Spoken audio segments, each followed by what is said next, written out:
Today we have with us Tara Rutley, who is an ISS program scientist or the associate program scientist, to tell us a little bit about some work we saw going on yesterday in the Kibo laboratory, where flight engineer Aki Hoshide was setting up the aquatic habitat. Thanks so much for joining us, Tara. Hey, it's really good to be back. I love talking to you guys and sharing the science that's happening. And so, yeah, it sounds like the JAXA aquatic habitat is making its way onto station, and the crew is assembling it. And I really think this is a really fun facility for future investigations because it introduces a new type of physiological model, and that's a fish.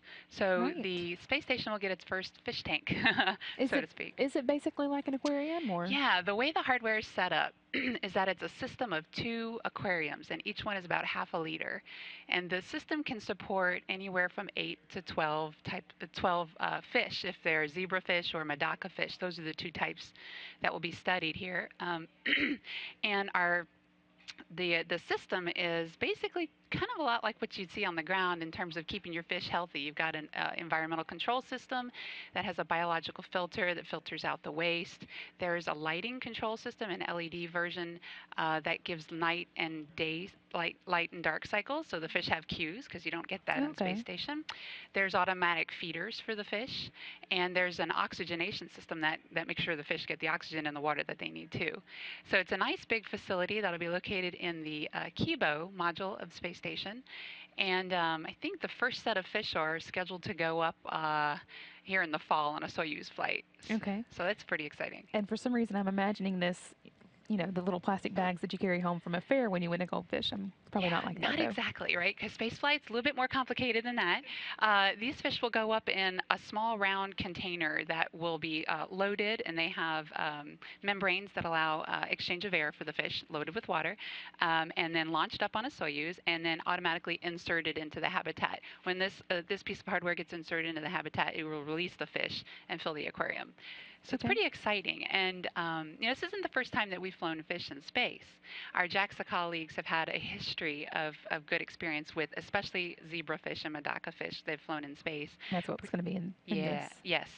Particularly, they flew on the early space shuttle flights, the Spacelab flights, and Okay. they were particularly looking at changes in the fish's vestibular system, or the system responsible for balance, and that plays a big role in motion sickness.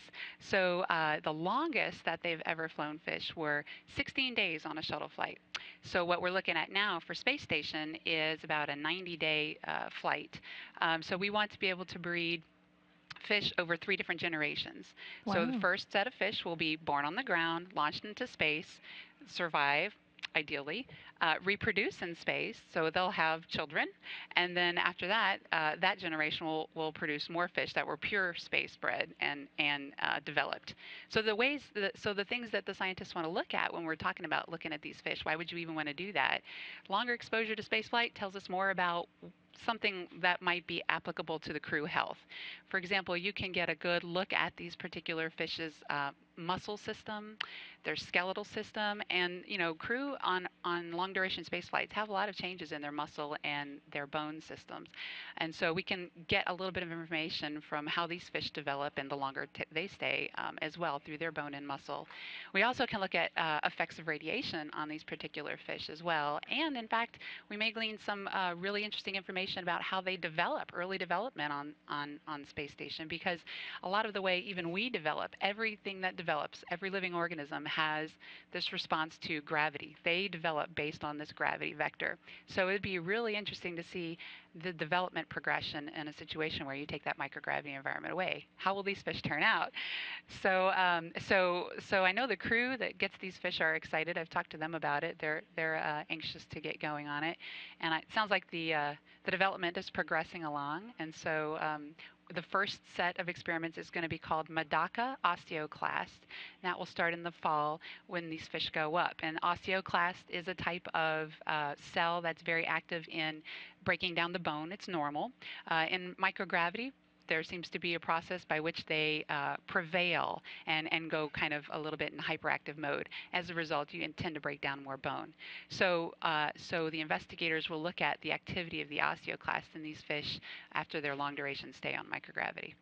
Okay. Well, a couple of things. You mentioned that we're going to be breeding them in the space station. Hmm. I know, let's see, we brought up before, and all on purpose, mice and spiders Yep. and butterflies, but have we done anything that's we've had several generations of? No, nothing that's been this long term in terms of generational. We've sent up, actually, we've sent up seedlings. I think plants might be a good way to, Okay.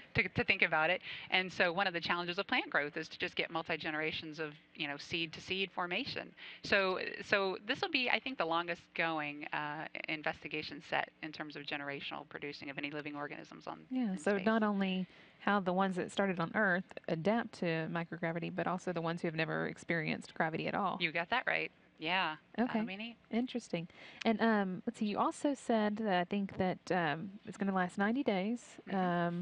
So that gives us a few crew that will be involved. Yeah. Did they get a lot of special training for it, or is it just throw in some fish flakes? Or I think the training they get is specific to, injecting the fish into their home and then removing them when the investigation's over, as well as they may add some flakes to the automatic feeder. But otherwise, it's a see-through tank, so they can watch the activity these fish swim around. So it'd be interesting to see what their perspective is, behavior-wise. What the crew thinks about having fish on orbit. well, and this may reveal my ignorance, but I guess we practice for spacewalks in water to simulate microgravity. The fish are already in water. Will it feel, I don't know, very different to them, or is I it guess we'll find out. The vestibular studies showed some changes in their inner ears. So there's definitely something going on in terms of their physiology, I guess you could say. So it'll be interesting to see, how that manifests, and especially with that third generation. It's hard to say since we haven't gone that far before. okay? And I guess I also read that this could eventually be used for amphibians, possibly as well. Yeah. Nothing planned for Yep. that, but it could. Yeah, the tank is pretty versatile. Just imagine what you could put in your tank at home that could survive maybe frogs, right? Or snails or eels even. I've seen it. I was just at the aquarium a few days ago with my daughter, and we Oh, were looking really? at fish, and I'm going, what could survive in that aquatic habitat? I was wondering the same thing myself. So who Okay, well, knows? We have a long time on space just station, have a so menagerie up there that's eventually. right.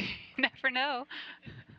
All right. Well, thank you so much for coming and talking with You're us. I very really welcome. appreciate it. Hey, it's good to be here. Again, this was Tara Rutley, the Associate Program Scientist for the Space Station, talking with us about the aquatic habitat that astronaut Aki Hoshide put together yesterday on the space station inside the Kibo Laboratory.